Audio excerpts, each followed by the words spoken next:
This is Chet Holmgren, and I'm down to dunk. This is AJ Mitchell, and I'm down to dunk. This is Alex Crusoe, and I'm down to dunk. It's like baby bottle pop. Yeah. This is Adam Flagler, and I'm down to dunk. Hey, it's Isaiah Hartenstein, and I'm down to dunk. This is Kason Wallace, and I'm down to dunk. I can't spell Lucas. Hey, how do you spell Lucas? How do you spell Lucas? This is Lou Dort, and I'm down to Dort. This is Nikola Topic, and I'm down to dunk. This is Dylan Jones, and I'm down to dunk. This is Isaiah Joe, and I'm down to dunk. And there's probably like 50 to 75 Beanie Babies. Give me like your top 3 Pokemon. Bro, I can't even name. This is Jay Will, and I'm down to dunk. Sometimes the way his brain works is it leaves a lot to be desired. This is Kenrich Williams, and I'm down to dunk. Charmander. Yeah. Charmander. Are you more of a Charmeleon guy? Charmeleon. This is Shea Gilgeous-Alexander, and I'm down to dunk. Schlecht. You know what it Schlecht? means? Yeah. That means like bad. It means bad. Yeah. Yeah, that's me. Well, it was a good interview, so it wasn't bad. J-Dub, year 3, and I'm down to dunk for the 3rd time. Thank you. Welcome to Down to Dunk. I'm your host, Andrew Schlecht. We're part of the Athletic Podcast Network. With me, as always, on Mondays, but not this early typically, it's my good friend, Michele Berra. Michele, what's up? Well, it's glad to be back on the pod. I was away last Monday, and it kind of felt weird. So it's good to be back. It was weird. It was weird. It's great to have you back. It's also great to see the Thunder beat the Denver Nuggets in Oklahoma City. It was the first game that I was back for in person since I had surgery, and it was just delightful. It was just a joy in every way to be like back in the arena and back around everybody in person, but then getting to watch them, getting to watch like a really good basketball game through 3 quarters, and then getting to see them just demolish the Nuggets in the 4th quarter, outscoring them 41-20 in just the blink of an eye. The game was over. It just almost didn't feel real, you know? I mean,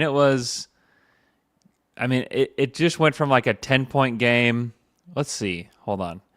At 6:43, it was 96-103 after Jokic made a 3. And the Thunder called a timeout. And you just thought, okay, you know, where is this going from here? And it was kind of nip and tuck a little bit around 10 until about the 4-minute mark, and it really kind of started with, there was a Hartenstein dunk, there was a Lou Dort hilarious transition, like I'm gonna end this game, cocked it back, and just sent the ball sailing into the Jumbotron. I thought the Jumbotron was just gonna just burst into flames when I saw the ball just heading toward it. But he ends up getting the ball back and hits this corner 3, and then just everything just unraveled for the Nuggets from there. And that's when Shea hit the dagger, or no, he hit the pull-up 3. Shea actually had a few more shots before that dagger 3. He made the dagger 3 at 2:16, and then they were up 119-101, and then J-Dub just slams the door shut with a step back 3 of his own to make it 122-103, and that's really when things were just completely just done and over with for the Nuggets. It was just kind of unbelievable to watch. And the Nuggets, you know, it was really, I talk about the offensive moments, but it was these just stacking all these stops against the Nuggets. Yeah. And they just had nothing for the Thunder over and over again. You know, whether it was Michael Porter Jr. or Jamal Murray, it was really those two, and Russ, honestly. It was those 3 that were trying to get things going during that portion of the game, and they just had nothing for the Thunder. Yeah, it was to me a very interesting game. I know that we want to talk about Shea, about the fact that this was the one of the MVP showdowns. Probably not the last one, but still a very important one.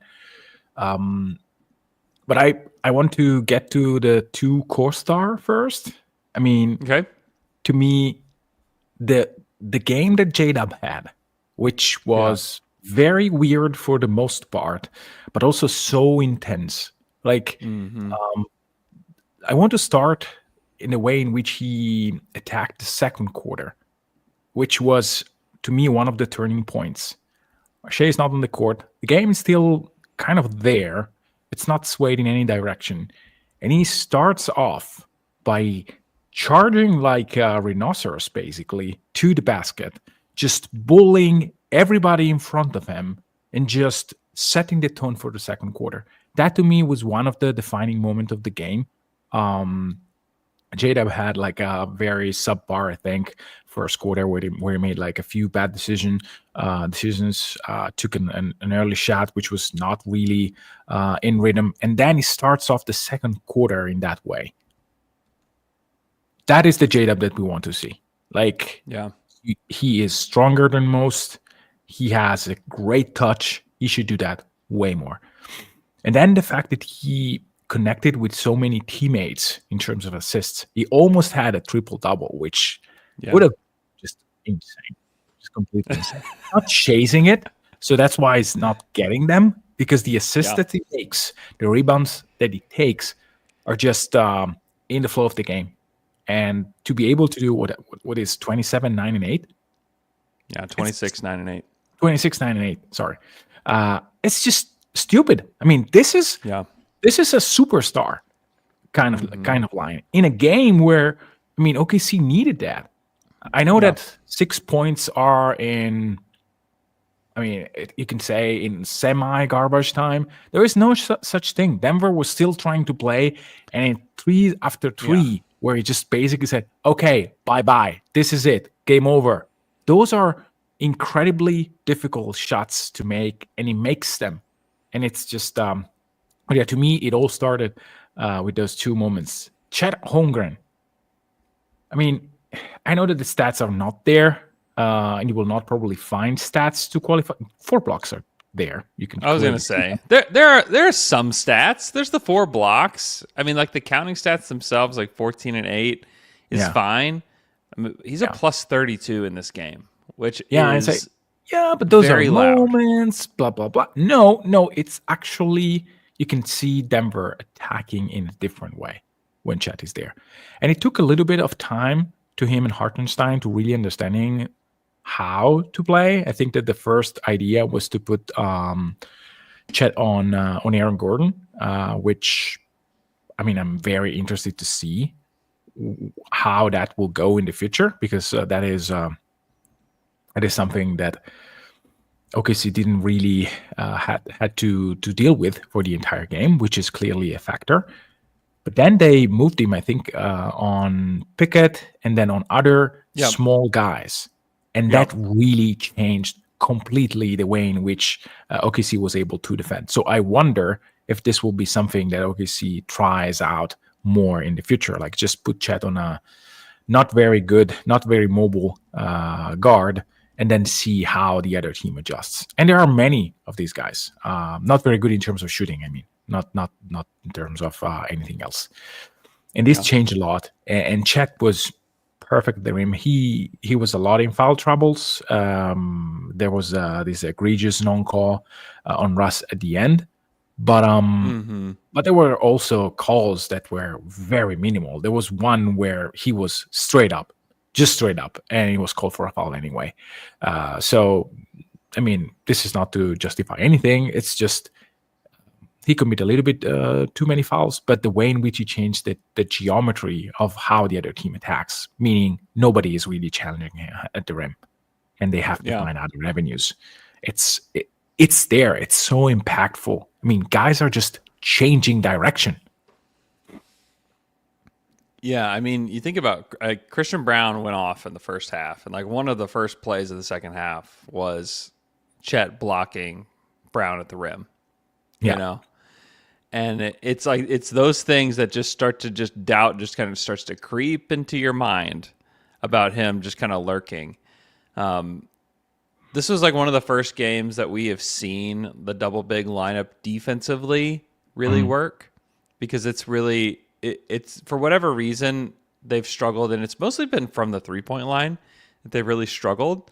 And I just thought that everybody was more on a string in this game. I know they were down early and people were freaking out about the double big lineup, but like good for Mark for like sticking with it and like really trying to figure out like what do we have with this lineup against a team like Denver, because I think Denver is one of the teams that you want to use this lineup against because of Jokic. And it must be terrifying to have a guy who's as good as Hartenstein is, who was unbelievably great defensively yesterday. Like the way that I am still just, and I've talked about this now, this is my third podcast to talk about this about, but the way that he understands how to space Jokic as the defender is just like genius level stuff that he knows. And there were times that you're watching like, why isn't he close? He's like, and then you're like, oh, and you watch Jokic start to move, and it's because he's anticipating what's next. Yeah. For Jokic, which is really tough to do. Really, really tough to do. And then you have Chet in what I'm calling the Super Serge Ibaka role. Yeah. Who is just lurking all the time to swat people at the rim, to keep people away from the rim. He can guard multiple positions. It really unlocks something that could be really special. And it's awesome that I don't know that we're going to get to see it again tonight, because I don't know that Chet's going to play on the back-to-back or not. I tried to ask Chet a question that I'm not trying to lead him to say if he was going to play, but I was just like curious, like after one game, like, how do you feel? And he completely flipped it on me. And he was like, I probably feel a lot. Did you see this? No, sorry. So, okay. Oh, no, this is great. I'm get to reveal it to you. So I asked Chet just like how he's feeling physically. I was like, you've been in and out of the lineup, since you came back. I just want to know how you're feeling. And he looked at me and he's like, I'm probably feeling a lot better than you, my guy. And he said it in like an empathetic way, because I started to type it out on Twitter, and if I just left it at that, it can kind of come across as like rude. Yeah. But he like went on to say like, I'm sorry that you're going through this. I've been there with injuries like that. He said, I know you're powering through. It was just like, okay. It was very, very kind of him. It was just really funny, just like a funny moment. And one that I would say a year ago probably would not be typical of Chet, but he's like really started to come out of his shell, in a lot of ways, and in a lot of like really good ways. It's just been cool. Like there's just been a lot of different interactions that I've seen with Chet that have just been more kind of like humanizing, I guess would be the word. But he went on to just kind of say that he is grateful for, whatever his struggles are, he's good. He's, so I don't know really what will happen tonight as far as seeing him play. I don't think the injury report's out yet, but I'm going to check it. But I think that I would not be surprised if he didn't play tonight. Just because of the way that this has gone for him. So we'll see. It'd be great to see him play because he did rest, but he is dealing with the calf thing. He's got a big wrap, on his leg, when he's on the bench, and they're still kind of trying to figure out that calf issue. So if he does sit, not shocking, but it would be cool to see him play tonight against Jokic again. And also Jokic, like, is Jokic definitely playing on this back-to-back? Like, I wonder about that. With the elbow thing. He's got the elbow thing. He was questionable going into the game yesterday. And now I think it's time to talk about Shea, who I believe locked the MVP up yesterday. I think it's over. I think it's done. I think that on if you look at specific box score stats, then you might find other guys that I will. No, I'm kidding. But just before we get to Shea, let me say something about Hartenstein, which should help shaping the narrative a bit. Jokic is the second best player in the league right now. He will score on anybody in post-up coverage. The point is how many times he will get there. You can say, well, but when Hartenstein was on Jokic, he scored a decent amount. Sure, he was not like unbeatable there. Hartenstein stop-gapped, I think, the second best player in the world just enough, and it's an incredible feat. So yes, the plus minus is not kind. He was probably paired 100% of his minutes against Jokic, or roughly that. Except for maybe a stretch where OKC was just bombing and was able to take out a little bit of the lead from Denver. So the plus obviously he didn't play the same amount of minutes as Jokic. I mean, Jokic played 41 minutes in that game, even with his ailment. So like it wasn't all the minutes. You know who they gave the other minutes to? Yeah, Jay Will. To defend him, and the other 10 was Jay Will.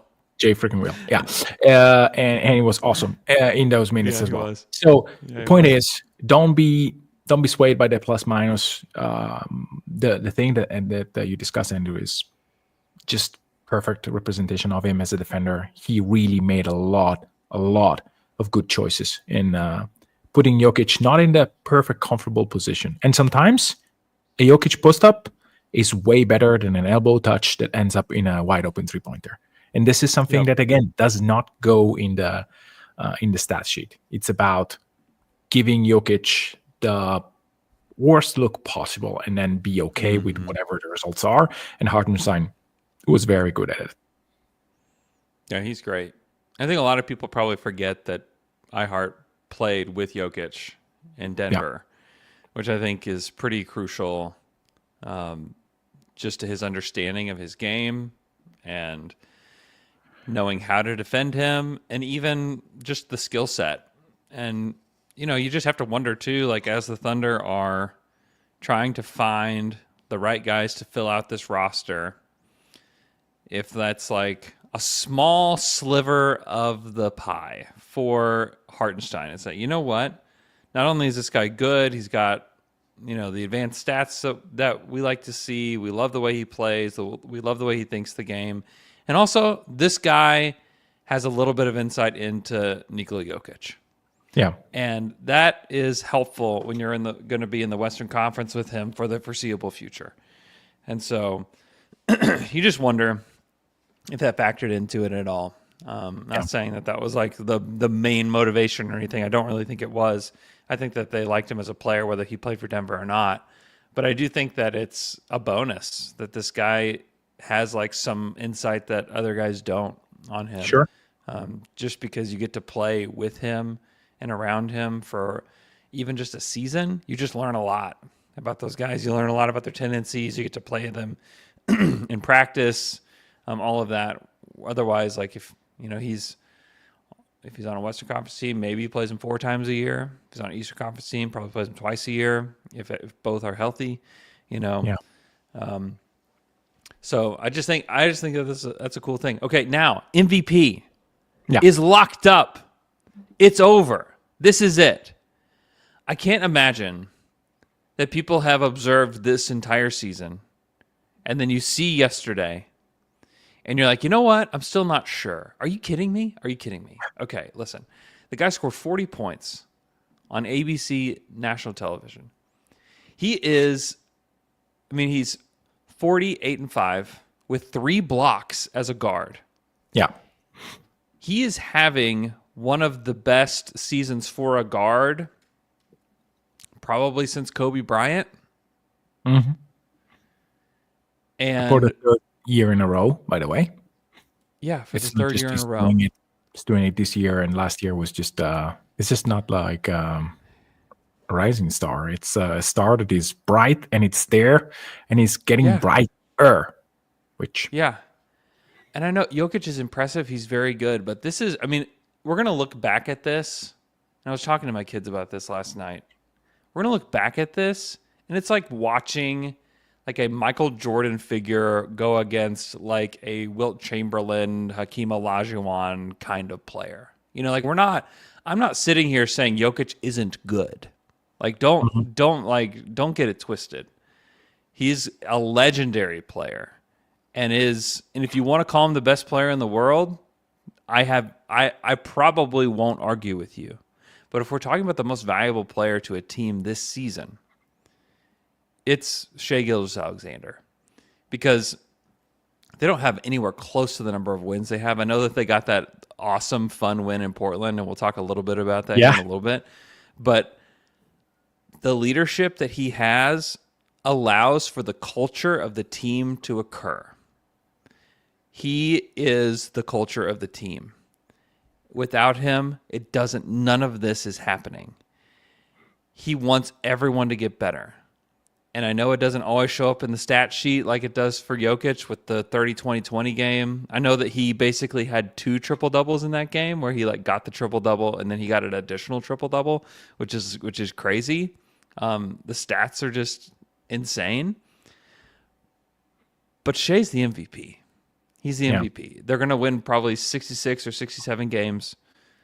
Honestly, I before Friday, on Friday, I kind of thought, okay, the Thunder might lose 2 in a row here. Like, that's totally possible. But they went and won an impressive win against Portland, and then they beat the Nuggets on national television. Beat them by 24, by the way. Like, beat them by a lot. This team is one of the best defensive teams in the league, and he's helpful to that. He helps push them in that direction, and then he leads a top 5 offense in the league, the number 4 in offensive rating. Like, this is a elite player that we're going to look back at in 10 or 20 years or whatever it is, and we're going to talk about him in the same ways that we talk about Kobe, in the same ways that we talk about Michael Jordan.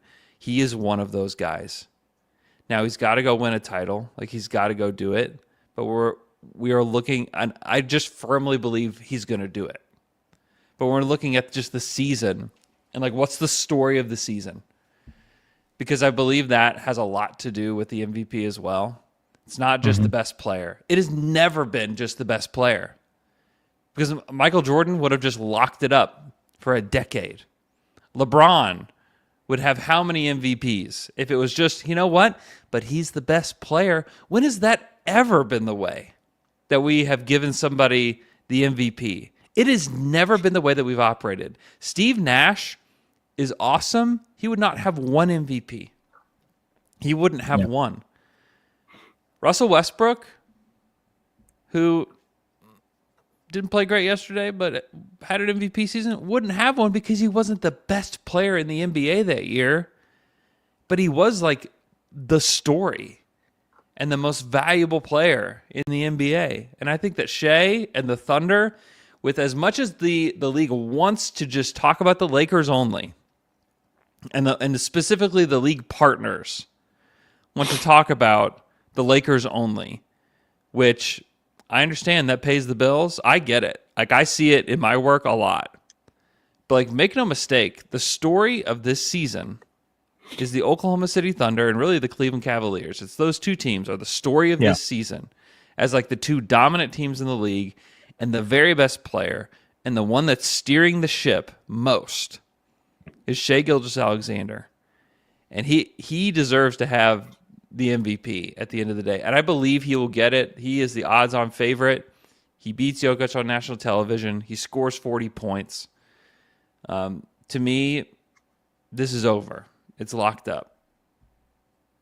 And it would be best if he continues this way, like just showcase after showcase. And I'm sure that this is what his mind is going about right now. Even if I feel the same, like being a race that is not really a race anymore.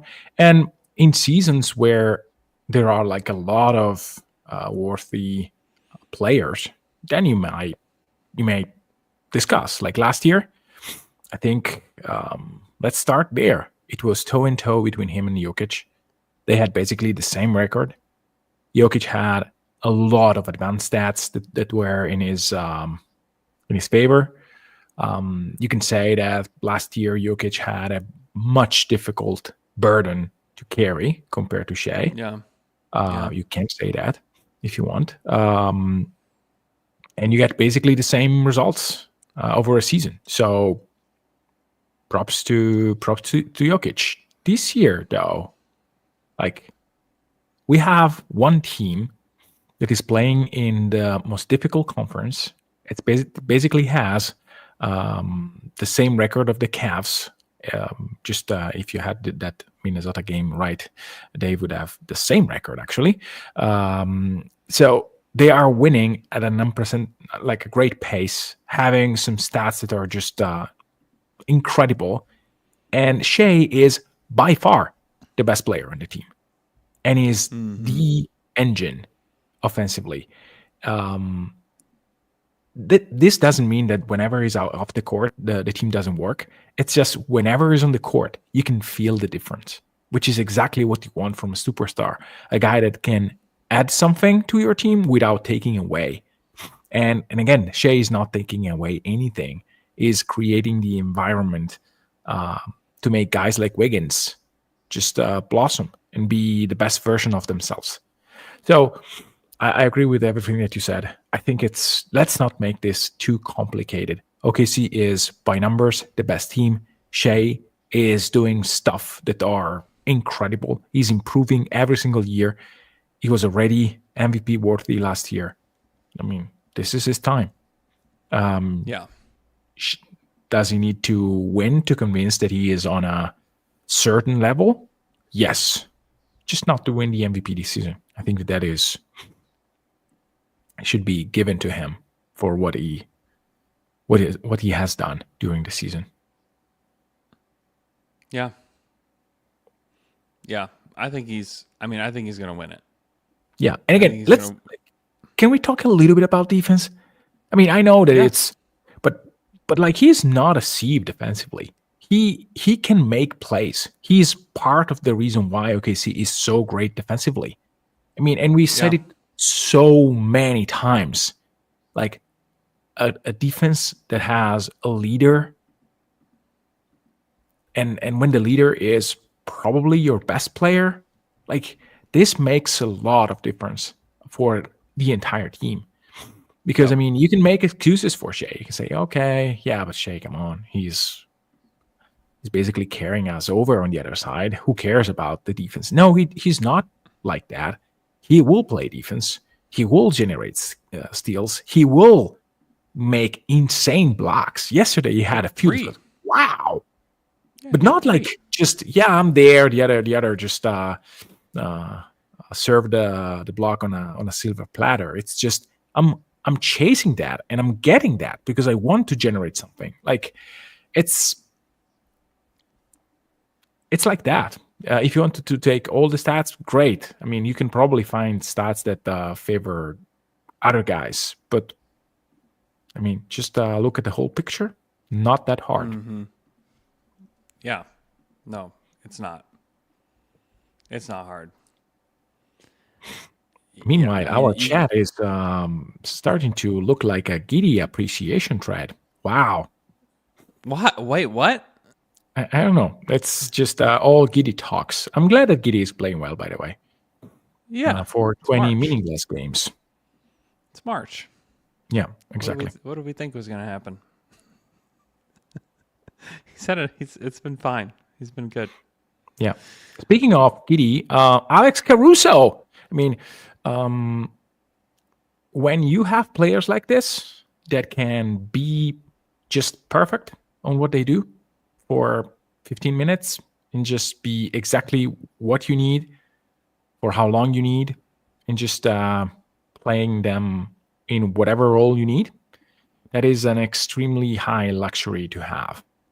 And I think that we are just starting to see what Caruso can bring in certain moments of the games, of very important games.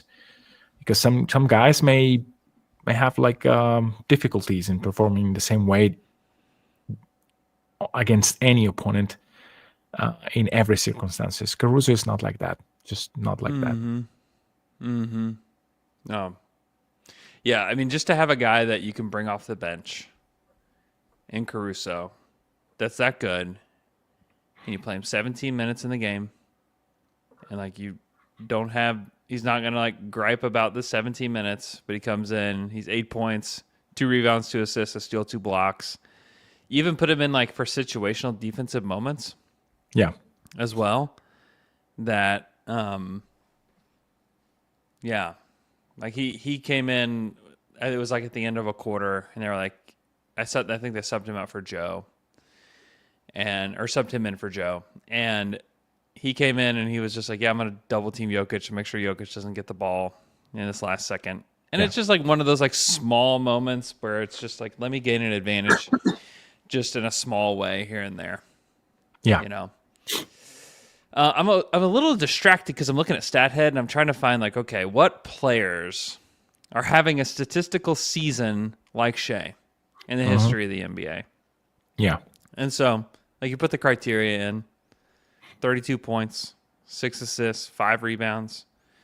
You put 1 steal in there. I mean, there's 7 seasons in the history of the league with those. How many stats. blocks is he averaging? 1 or He's averaging, point? and this is the difference, is that all those guys, so it's Michael Jordan twice, it's Nice. James Harden, twice, and it's Luka Doncic twice. Now, when you put in 0.8 blocks, which is, I think you're going to remove some guys from the equation here. When you put the 0.8 blocks in, it's just Michael Jordan, and it's just James Harden. But when you put it up to 1 block, which is where he is today, it's one guy, and it's Shea Gilgeous-Alexander. Yeah. Because MJ didn't average a full block a game, and he's gonna have to really like continue what he's doing. But with where he is statistically today, there's no other player, let alone a guard. This is for all the players. This isn't just for guards. That's averaged 32 points, 6 rebounds, or 5 rebounds, 6 assists, a steal, and a block. There's nobody else. He's averaging more than a steal per game. Can you put in the more than 50% from the field? Does that help, or are they all over 50% from the field? Ooh, let me double check. Let me double check that. I've got to remove the Shea filter here and put back in, like I'll put half a block back in, because if I just have the current filters in and I have 1 block in, Shea's the only one showing up. He's the only one showing up. We're talking about field goal percentage amongst these players that are here. MJ was 53% and 52%. Harden 44% both times. Luka 48% and 49%. So when you're talking about, then you bring in efficiency to the equation, and you take out the blocks, then it's just Shea and MJ. That's it. Yeah, and if you do EFG, probably Harden comes back into the mix. Long story short, even if you leave everything, it's 4 players. 4 players in the history of the league. Just what are we talking about? Like he's having a Michael Jordan-esque season. And like here's the thing, like if they had already won a title, let's say that they had won the title last year. This would be a no-brainer. I think that we wouldn't be having the conversation. But because he hasn't done it yet, people are like, well, I don't know. The Thunder are even fun to watch. Do we believe that they can really do this in the? Do you remember what they did against the Mavericks? Come on. Yes, we remember. We all remember. Then they traded Giddey. They got rid of the guy that was a sieve on defense, that couldn't shoot, that they had to pull from the starting lineup, and they exchanged him with Alex Caruso. And then they got Isaiah Hartenstein. Yeah. Like they're a completely different team. They're a completely different team in so many ways. And one way is that they have those 2 guys. And another way is that everybody's a year older. Everybody's a year better. So like, don't stop comparing that. And like, just don't overcomplicate it. Don't overcomplicate it. No, he's doing things that Michael Jordan did in the 80s, by the way. when MJ was not winning. Yeah. When those Bulls teams were not winning games. This was like stat padding MJ. This was the guy that people were saying like couldn't win. And Shea's doing this while winning. Like, give me a break. Like, he's the MVP. It's over. It's locked up. It should be locked up, sealed. He's got it. He will be holding that trophy at season's end, or I guess during the playoffs. Like, he will be holding that trophy. That will be it. He should be. If he doesn't, it's, to me, it would be a basketball crime. It would be a travesty if he's not the guy that wins the MVP. No, and it would be creating a clear damage to a team, because I mean, if you don't give him to Shea this year, it's going to be also a Thunder problem, which is something that it's would be punish OKC for something that they did not have done. Like they have constructed this team perfectly. How every team should construct a team, like just choose wisely. Who wouldn't want? You mean Denver's looking over at Oklahoma City like, man, I wish that we had all those guys. I wish we could play Jokic. Like, if you could just call Denver, like, hey, you want to swap supporting cast? Yeah. Be like, today. Yeah. Please. And then one, like, come on. It's Jokic has had his own share, and maybe he will have in the future. I mean, it's not that he's not recognized. Just let's He's already won it. He's already done it. His team is not as good. They've not had the success. Let's not overcomplicate it. We're talking about the guy who is having an unbelievable season on the best team and is clearly the leader of the team. Like, you go ask anybody in the organization, go talk to anybody and say, who's leading this locker room? It's Shea. Yeah. Who's the driver of winning for this team? It's Shea. So, like, let's not overcomplicate this thing. Let's not act like, well, it's just a collective bunch that just really like each other. Like, yes, but why do they? And what allows that to happen? It is Shea. Like, it is him. Because I'm telling you that other guys, if he had a completely different personality, I think things would be a lot different. I think things would be a lot different.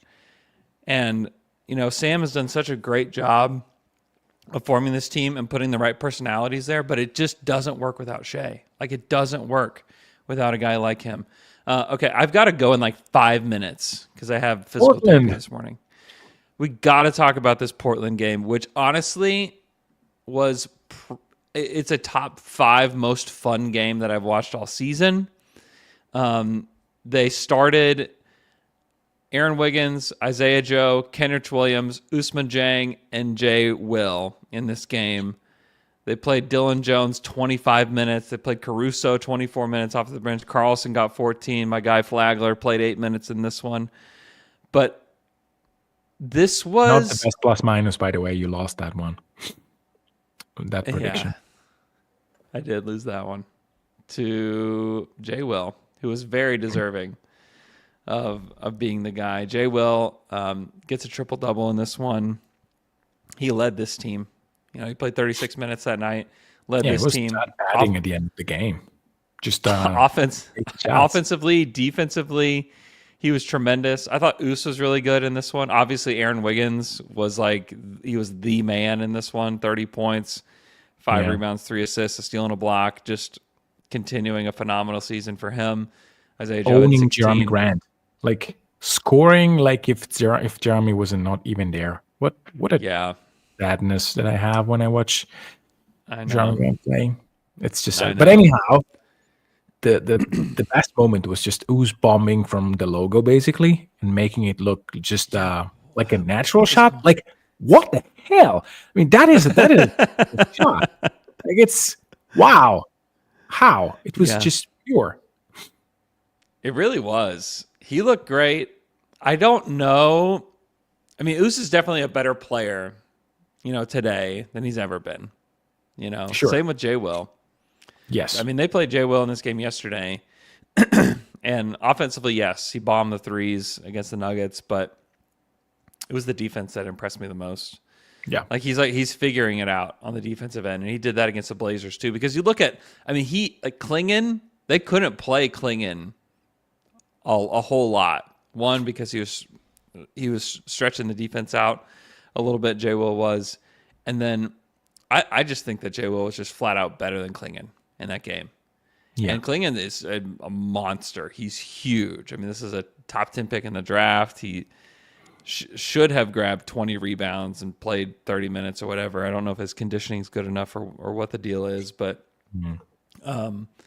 the fact that like Jay Will was out there and is like one of the best players was phenomenal. Same with Wiggs, against guys like Shaden Sharp and against like guys that have way more hype. Scoot Henderson, who had a fine game against the Thunder, and then like being defended by Toumani Camara too at times, where he's like one of the premier defenders in the NBA, and has had a really nice breakout season for the Blazers. But a guy like Aaron Wiggins can go attack and still get his points and played phenomenally. It was so much fun, and like it was nip and tuck. This was the Portland. It felt like the game was going to be over in the third, and Portland really clawed back into this game, and the Thunder kind of went dry a little bit in the third. But then outscoring them 27-16 in the fourth quarter, and it was just one of the most fun games to watch. I was watching it. I wasn't at the game, but I was at home with my two older boys watching it on the couch, and we just had a blast watching these guys. And it really is. And Mark said this. It was like a culture win for the Thunder. Yeah, because it's like everything they've been trying to build this whole time. And it's without Shea, it's without Dub, it's without Chet, it's without iHeart, it's without Kaysen even. It's without all these guys that you think is like, okay, this is what it is. Like, no, like it's very Spurs-esque, you know. The ball movement was so sharp for like so basically the majority of the game. Yes, Portland had a few moments where the shots were going in, and that made the run. Yeah. But then when Jay Will come back to the floor, a couple of defensive possession, a couple of good passes, and Okasi was already flying. So yeah, the way in which they can get to elite ball movement, which is not always apparent, but when Jay Will, Kenrich are on the court, you can clearly see that Wicks is a master at cutting, and sometimes you can have that because the defense is just bad, just flat out bad, and the Blazers were more than bad. It was just some defensive possessions were so incredibly bad that, I mean, it made OKC look like the 2008 Spurs or whatever. But it felt like that because you remember like the Spurs would do this where they would be like, hey, we're sitting all of our guys on national television. Yeah.